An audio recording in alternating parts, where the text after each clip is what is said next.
Okay, so you're here, you're busy. You want to know what's actually important in tech right now. Yeah. Without getting lost in the weeds. Exactly. That's what this is for. Today, we're diving into, well, a whole stack of recent tech news. Think AI breakthroughs kind of bumping up against trade tensions. And some, frankly, pretty wild talk about intellectual property. That's a lot. It is. And on the surface, they might seem like totally separate stories, right? Yeah, you wouldn't necessarily connect them immediately. But our mission here is to show you the surprising ways they're actually all tangled up. And what that might mean looking ahead. Exactly. For the future. So let's get into it. It's really remarkable how these different spheres, innovation, global trade, the legal stuff are getting so tightly intertwined now. Yeah. These aren't just abstract ideas anymore. We're seeing actual concrete actions, technological leaps, creating real ripples. Okay, let's unpack this, starting with something that probably felt like a bit of a roller coaster in the markets. The stocks. Yeah, the initial talk of tech stocks rallying. This was partly on the back of potential reprieves from Trump on China tariffs for electronics. Right, and maybe a pause on auto tariffs, too. Exactly, giving manufacturers a little room to breathe, it seemed. That's right. Any hint of, de-escalation in these trade disputes, it often injects a bit of optimism into the market. Yeah, a sigh of relief. But that initial upward momentum, it faced a pretty swift, pretty significant reality check. Oh, absolutely, because almost immediately after that optimism, the Commerce Secretary started floating the idea of new tariffs. Right, on tech and semiconductors. And then, boom, the confirmation landed. A 20% tariff on electronics coming out of China. Ouch! And China's response to that was, well, let's just say decisive. Their move to halt exports of critical rare earth metals and magnets.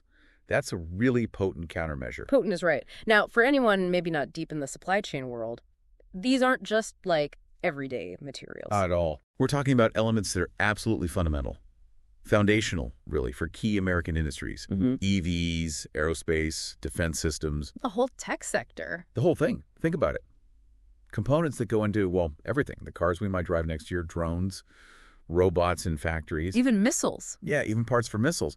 All potentially caught in the crosshairs. And what makes this particularly challenging for U.S. firms is their relatively low inventory of these materials. Right. Some Japanese companies, having learned from past disruptions, they tend to keep much bigger stockpiles. So that leaves many American companies much more vulnerable. Exactly, to immediate supply chain shocks. It just creates this instant bottleneck, doesn't it? Yeah. And adding to the complexity is this sort of air of unpredictability around tariffs, this flexibility, as it's been called. Right, the mixed signals. Yeah.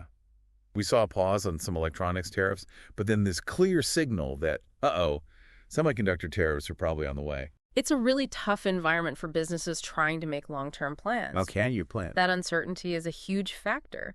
Businesses, well, they thrive on predictability, don't they? Especially for big investment decisions, where to build, how to set up supply chains. Constant shifts just kill that. You can really stifle it, yeah. Okay, now let's switch gears a bit, but stay with this sort of undercurrent of disruption. Okay. Something pretty provocative popped up recently, this idea to delete all IP law. Ah, yes, that tweet. Came from Jack Dorsey, and Elon Musk jumped right in, basically saying, yeah, agree. It's a pretty radical concept. It certainly is. And it comes at a time when, the whole idea of intellectual property, patents, copyrights, trademark, it's already facing intense debate. Especially with AI. Exactly. Particularly with AI. We're seeing all these AI companies facing lawsuits, right? Alleging copyright infringement because they used tons of data for training.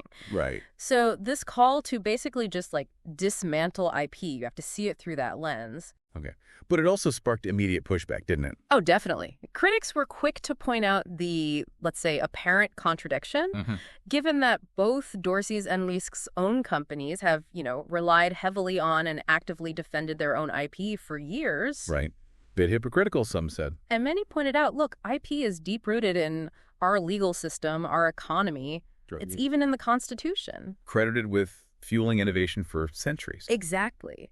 So that pushback raises a really interesting question. Is this a genuinely held belief about the future of innovation? Or is it maybe more strategic, maybe even just attention grabbing to sort of underscore this growing friction between old IP rules and new AI tech? Interesting take.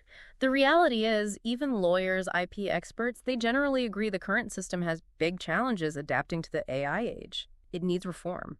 It feels like AI is just forcing us to ask really fundamental questions. Like, how do we define creative work now? How do we protect it? Yeah. Think about that viral thing, people using AI to generate images in the style of Studio Ghibli. Oh yeah, that blew up. Huge debate. Can you even copyright an artistic style, should you?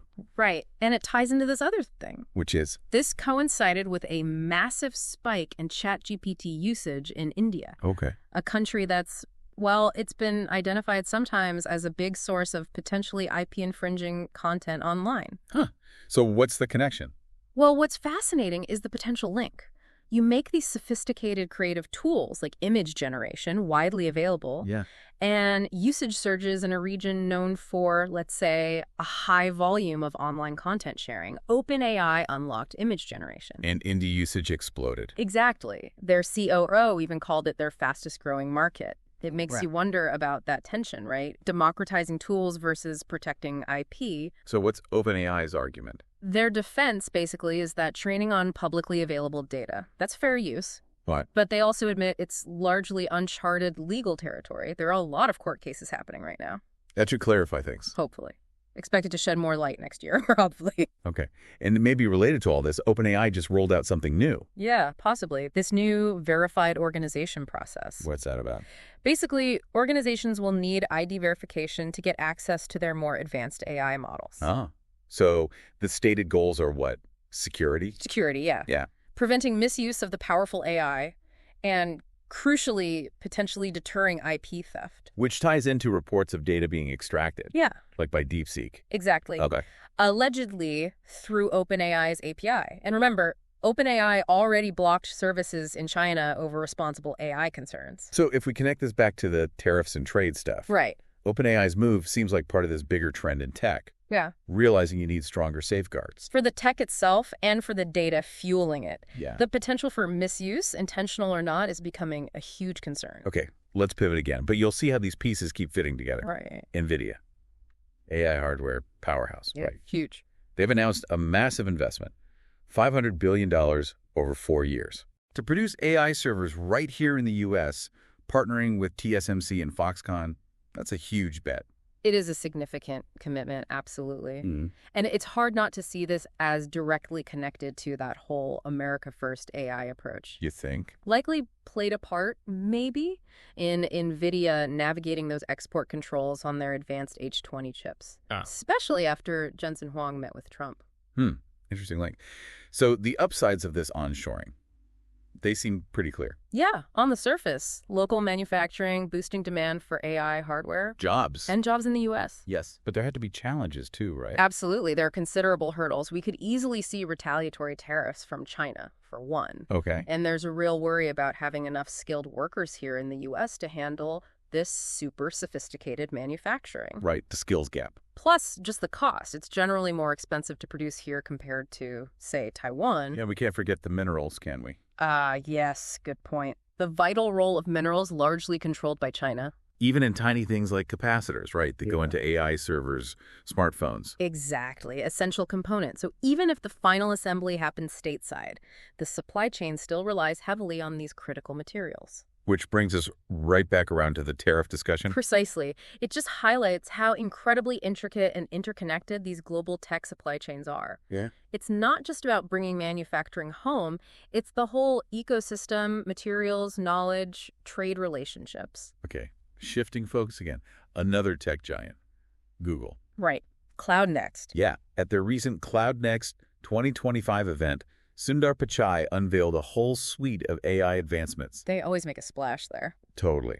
We're talking their 7th gen TPU, the Tensor Processing Unit, TPU v7. For people less familiar, TPUs are Google's custom chips for speeding up machine learning. Crucial stuff. Right. Plus an agent development kit, Firebase Studio, and some really cutting-edge media tools, VO2 for video. Lyria for audio, Imagen 3 for images. Yeah, impressive lineup. And Alphabet, Google's parent, is putting serious money behind this. How much? A staggering $75 billion investment in AI infrastructure and platforms. Wow. That level of commitment just underscores how central AI is to their whole future strategy, their competitive position. It definitely feels like a direct competitive response, doesn't it? Especially when you hear about this thing called the DeepSeek effect. Ah, yes. Explain that a bit. Well, the idea is that AI models are getting more efficient, more cost-effective to run. Right. So that's pushing cloud providers like Google, Amazon, Microsoft to be more price-sensitive, but also to offer top-tier specialized infrastructure. You can't just offer basic compute anymore. Makes sense. Even Amazon CEO Andy Jassy has been stressing these massive AI investments are just table stakes now, necessary to compete. So the DeepSeek effect basically means AI models getting cheaper to run changes the game for cloud companies. Yeah, it puts pressure on them. They need to differentiate not just on price, but on the specialized hardware like TPUs, the developer tools, the whole platform experience. Got it. It's about providing the whole package for building cutting-edge AI. Now, for a slightly different angle, there was that leaked internal memo from Shopify.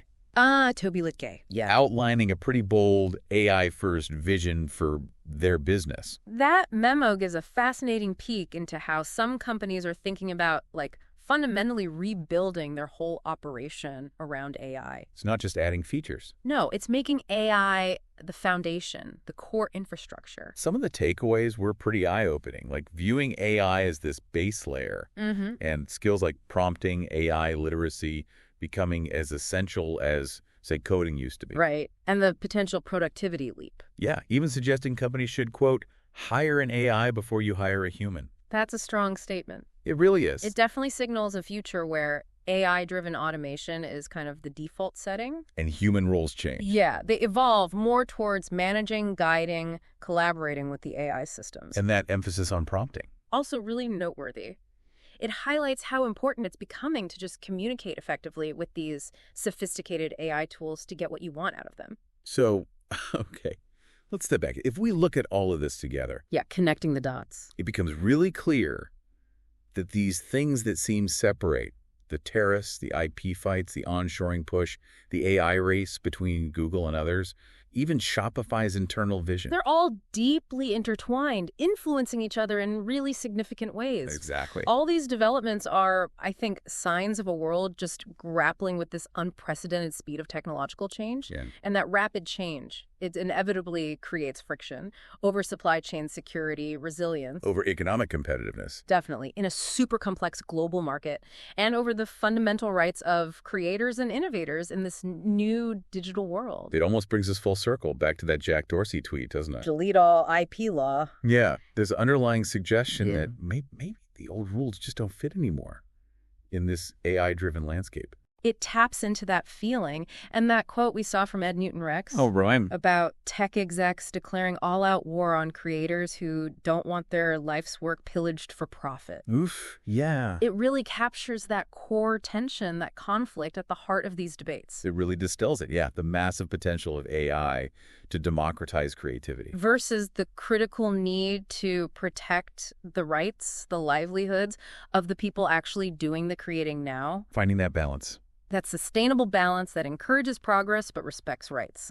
That's one of the huge challenges of our time. So for you listening, yeah, the big picture here, the main takeaway, is that the tech world is just in this state of constant significant upheaval, flux. Definitely. It's being rocketed forward by these incredible AI advancements, sure, but it's also being shaped massively by geopolitics, trade tensions, and these resulting really fundamental questions about how we trade, how we innovate, how we protect ideas. Yeah.